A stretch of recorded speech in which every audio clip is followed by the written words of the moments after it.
పక్షం కృష్ణపక్షం. తిథి ద్వాదశి ఉదయం 2:26 నుండి సాయంత్రం 4:01 వరకు.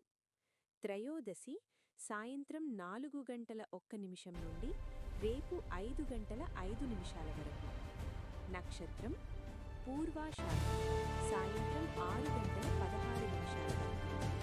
ఉత్తరాషాఢ సాయంత్రం 6:16 తరువాత. సూర్యోదయం సూర్యాస్తమయం ఉదయం సూర్యోదయం సుమారు 6:37, సాయంత్రం సూర్యాస్తమయం సుమారు 6:05. అశుభ సమయాలు రాహుకాలం సుమారు 9:29 నుండి 10:55 వరకు. యమగంట